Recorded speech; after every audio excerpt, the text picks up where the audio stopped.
श्रीराघवम्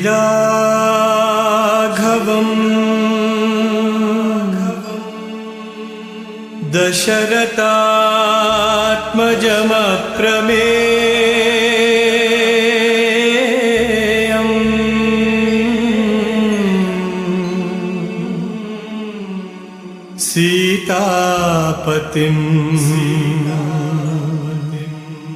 रघुकुलान्मयरत्नदीपम्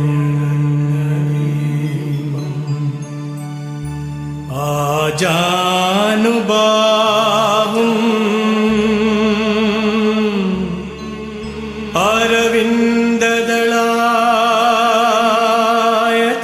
अरविन्ददलायताक्षम्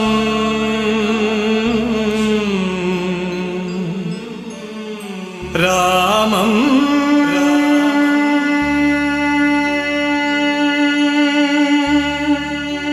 निशाचर विनाशकरम्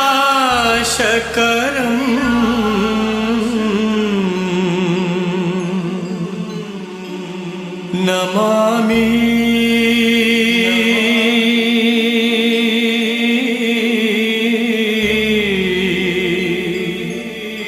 Namami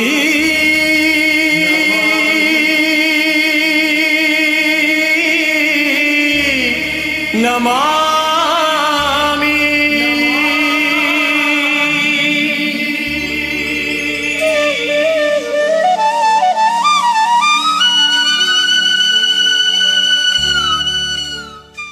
Ramakatha Rasavahini.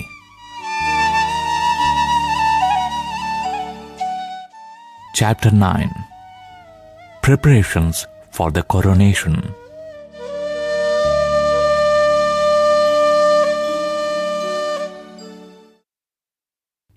Meanwhile, the prince from Kekaya, the maternal uncle of Bharata, approached Dasharatha and represented that a long time had elapsed since he came from his kingdom.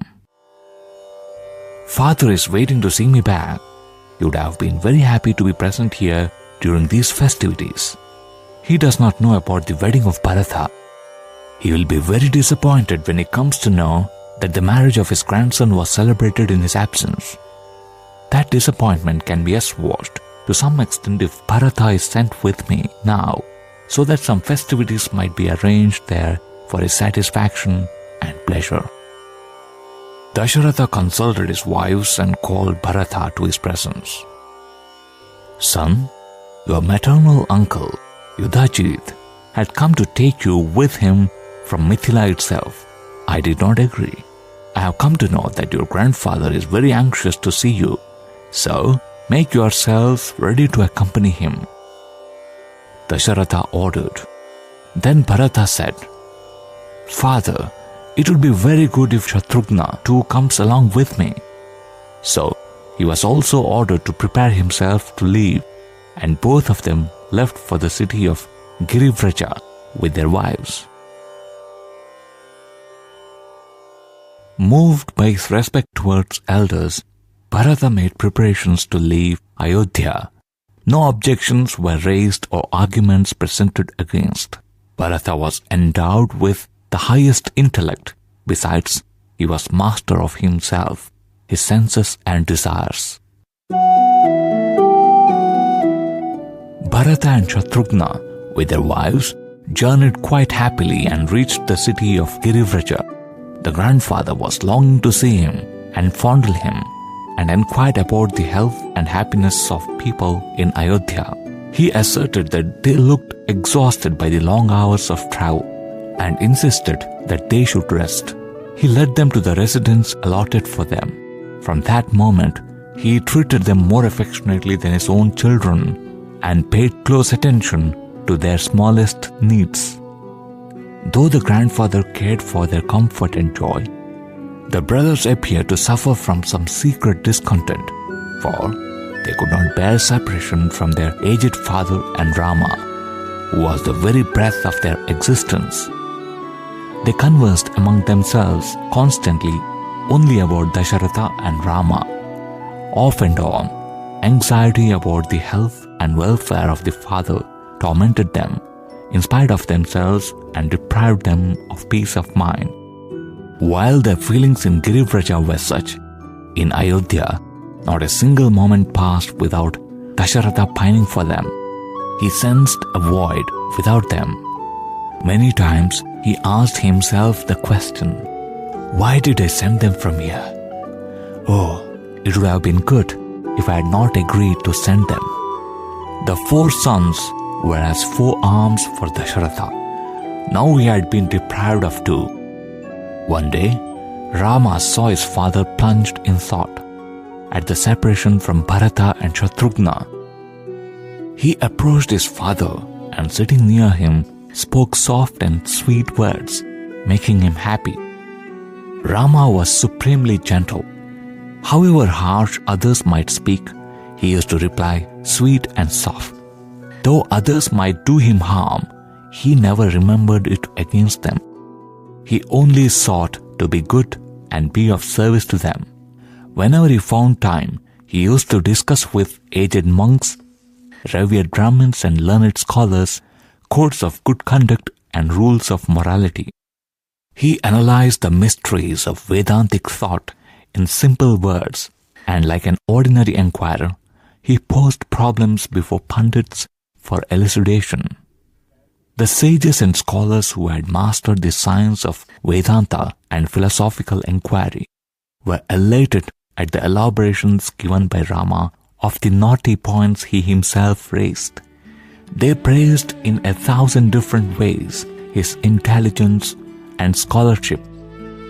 Rama spoke to his subjects even before they spoke to him. So ardent was his love towards them. He lovingly inquired about their welfare and was full of sympathy for them. So the subjects too loved him as their staunchest friend and dearest kinsman, and they revered him for his affectionate interest in them. Rama followed strictly the various rules of living, dictated by tradition, whatever the inconvenience or discomfort. To whomsoever he spoke, he had a charming smile on his face, a merry twinkle in the eye, and lasting sweetness in his words. No one noticed the slightest trace of anger, dislike, despair, or hate in his face. He was the embodiment of compassion and sympathy. He was full of eagerness to rescue those who surrender their wishes to his will. Undesirable habits to which royalty is an easy prey never dared approach him. He was not a victim of the evil habit of garrulity or dalliance. In spite of this, if anyone displayed before him his cleverness in argument, he would never fail to foil him by cleverer counter-argument and put him in his place. He never knew illness of body or anxiety in the mind. He recognized the needs of the people, and even before they represented them to the ruler, he considered the response that could be made and remedied the grievance after taking the permission of Dasharatha and making the ministers interested in the solution.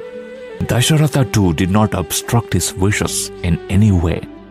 He put them into execution the moment he came to know about them. Rama paid detailed attention to even the smallest detail of administration and took adequate precautions to see that problems and complexities do not raise their heads once they had been solved and set right. Another quality which was evident in Rama was he never revealed in advance what he had resolved in his mind. Until it took final shape, no one could make out his will or wish, and his anger and resentment or his satisfaction would never be futile. He would not delay or allow himself to be diverted or deceived. With such supreme characteristics, Rama shone in glory. Dasharatha was delighted, observing the way Rama was winning the love and loyalty of his people.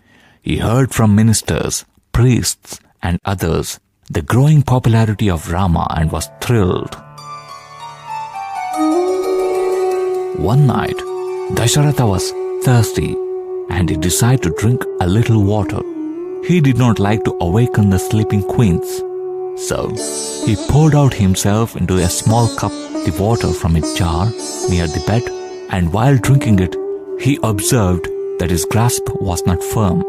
The fingers were shaking. He had no sleep after that. His mind sank into a variety of thoughts. Finally, he inferred that old age had brought on debility. He decided that he should no longer rule over the empire. Any attempt to govern the people without the strength of limb and will can only spell confusion and calamity. He was counting the minutes so that as soon as day dawned, he could communicate his resolve to his ministers. At last, night melted away and there was light. Finishing his morning ablutions and completing his rites of daily worship, he directed the chamberlains to call together the ministers, the leaders of the people, and the priests for a special meeting at the palace. Bowing to the command of the emperor, all whom he wanted gathered very soon and awaited him. Dasharatha fell at the feet of Vasishtha and informed him of the happenings during the night and the stream of thought that they aroused in him. He said that he had decided to place the burden of imperial administration on Rama. He prayed that no objection be raised against his proposal. He wanted that all arrangements be made soon for the realization of his desire. The chief among the ministers, Sumantra, announced his decision to the gathering. The ministers, courtiers, citizens, priests and scholars who were gathered there acclaimed the news with joyful approbation. They cheered, "Shubham, Shubham, oh, most auspicious, fortunate are we." Their applause reached the heavens. Vasishtha rose from his seat and said, "Emperor, you need not worry over this in the least. Rama is in every way fit for this great role, but we can well afford to wait a little and celebrate it on a grand scale, inviting all those whom we wish to be present. I suggest that we wait for a month or two so that the coronation of Rama is done as magnificently as we will like to do it." But Dasharatha exclaimed, "Mahatma, nothing is beyond your ken. You are omniscient. When the king loses strength of limb, he does not deserve to hold the reins of high office. It is a bad sign when a king whom old age has debilitated entertains the greed to continue on the throne. It indicates avarice in the heart. Knowing all this, if I oppose it, I would have failed in the duty I clearly envisage. Pardon me. Do not try to adjourn this ceremony. Grant me permission to appoint Rama as the Yuvaraja within the next 2 or 3 days." Dasharatha pleaded thus in great humility and with deep reverence. Vasishtha lifted Dasharatha up and conferred blessings on him. He said, "O king, the wedding of Rama too happened on the spur of the moment. It dropped from heaven as grace, so the people of the kingdom, your subjects, had no chance to share in the joy of that momentous occasion.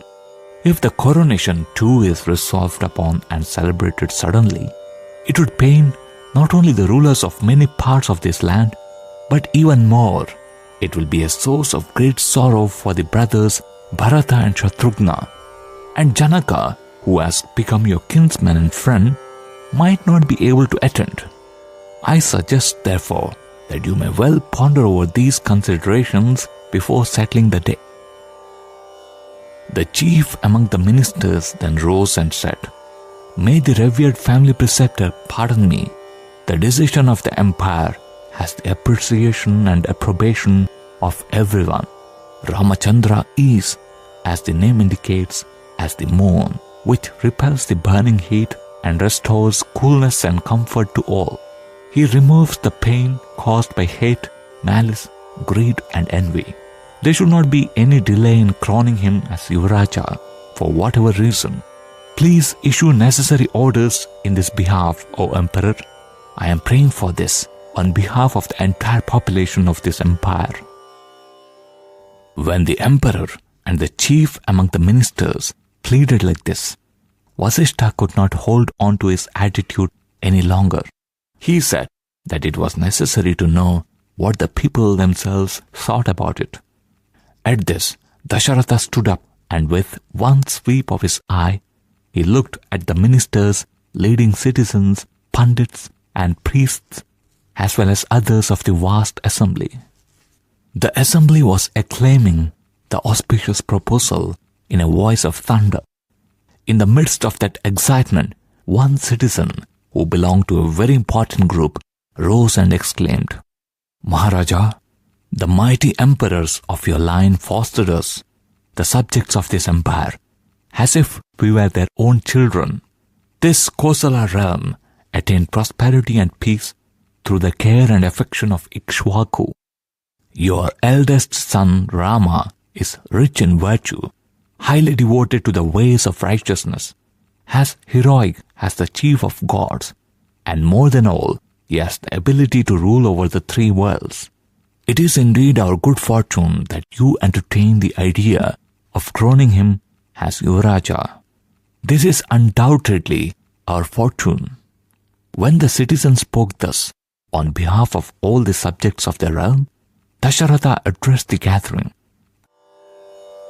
"Members of this assembly, I have all these years ruled over this empire along the path laid down by my forefathers and guarded its welfare and prosperity to the best of my abilities, with a sincere desire to promote the good of the entire world.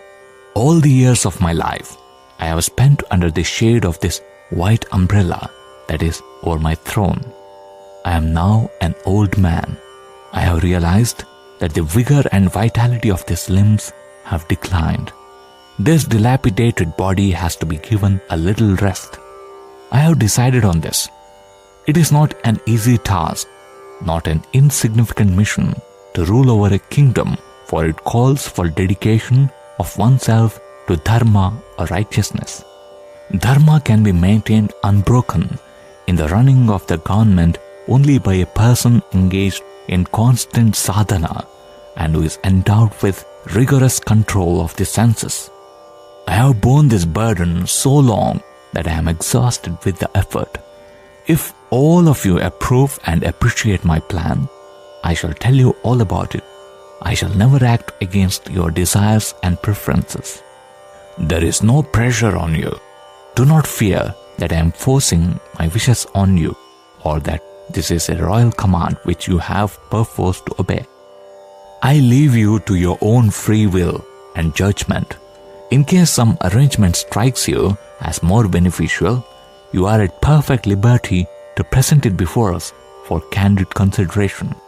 Therefore, confer among yourselves and inform me by nightfall what you have agreed upon." Even before Dasharatha concluded his address, the assembly became restive and excited as a flock of peacocks under a cloud-ridden sky that promises copious thunder showers. They shouted aloud their assent, their gratitude and their joy in unmistakable terms. "You desire just what is our own desire. We do not want any other gift. Give us this gift. Oh, this is indeed great good fortune. Oh, good luck. Yuvaraja Ramachandra ji ki Jai. Jai Dasharatha Rama." The acclamation rent the firmament. Listening to the popular acclaim, Dasharatha was tossed between joy and apprehension. He stood petrified by this spontaneous outburst of loyalty and affection. Recovering composure after some time, Dasharatha gazed upon the assembly and started speaking. "Members of this assembly, no task is more important to me than acceding to your wishes. I shall, without fail, crown Rama as the Yuvaraja. But I have some little apprehension too. I want to explain it to you and receive from you consolation on that point. I desire that you should tell me your correct assessment and give me the satisfaction I crave. The fact is, while I was about to lay before you the proposal to crown Rama as Yuvaraja, even before I spoke about it, you proclaimed that I must crown him without fail, and that he had unbounded capabilities to rule over this realm efficiently and well. Looking this fact in the face, it is obvious that you are a little dissatisfied with my rule, or that some of my laws are against your interests or inclinations. Or did I exhibit any tendency opposed to Dharma? Are you yearning for the coronation of Rama as your Raja because you doubt my ability to govern you for your good? I invite you to point out my faults or the errors I have committed fearlessly and fully. I welcome this frank recital. At this, one of the people's leaders rose and replied, "The capacity and intelligence of Rama are beyond description, and you, O king, are equal to the God of gods. You are like Shankara, with the same divine compassion and readiness to confer whatever is asked on behalf of the subjects. You are Vishnu in your ability to protect us. We must be awfully vile and wicked if ever we cast aspersions on your rule. Those who do so are atrocious sinners. You have arrived at this resolve since you are eager to do us good and you are anxious to make us happy. We obey unquestioningly your command." At this, Dasharatha turned to the chief priest. "O greatest among Brahmins, you have heard the expression of the wishes of the people. Do not delay any further.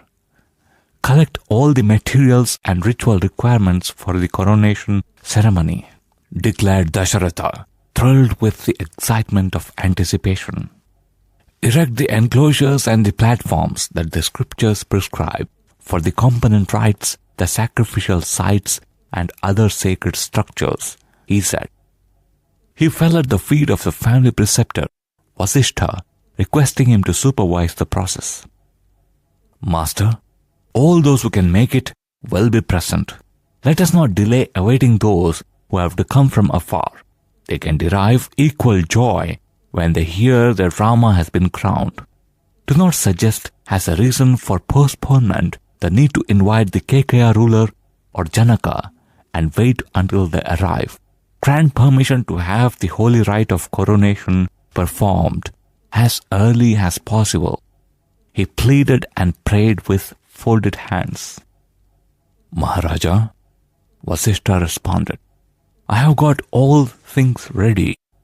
We can get going as soon as you want. I have directed that the 100 sacred pots and the tiger skin, the covered sacrificial enclosure with its adjuncts, the materials laid down in the scriptures for the rituals of worship, the herbs and flowers will be available by dawn tomorrow. I have intimated the 4 wings of the armed forces to be in good trim, and also the elephant, Shatrunjaya, the one who has very auspicious mark that the Shastras laid down to be comparison most magnificently.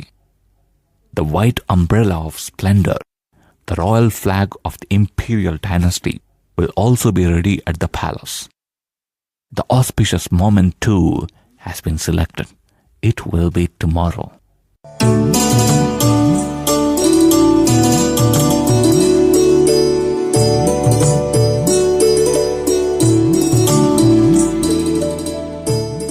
When Vasishtha announced the good news, the populace was overcome with grateful ecstasy.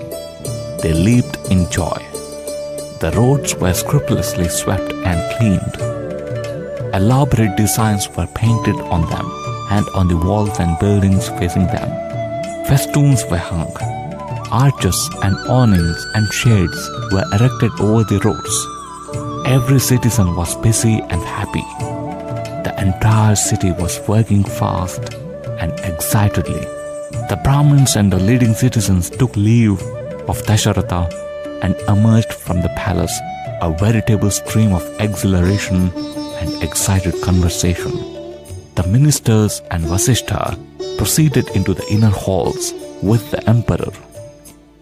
Dasharatha sent for Rama, and meeting him in the Darbar hall, he explained to him all the ceremonial formalities and rituals connected with the coronation.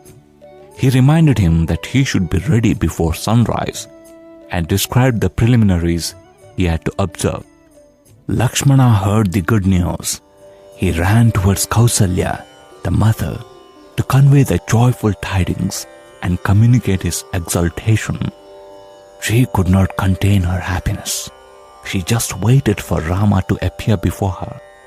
There was very little time before them, so the entire city was agog with excitement. The villagers around for miles and even neighboring states knew of it pretty soon, for good tidings spread quick and fast. And no one waited for another. No sooner did he hear than he hurried forward to the capital city. The flow of humanity along all the roads leading to Ayodhya became an uncontrollable surge. Ramachandra listened to what Dasharatha was detailing to him, but he did not reply. His feelings were beyond words. He could not express what passed in his mind. He stayed silent. So, Dasharatha accosted him. Son, why is it that I do not see in you any sign of joy at the prospect of your being crowned tomorrow as Yuvaraja? Do you not like to become Yuvaraja?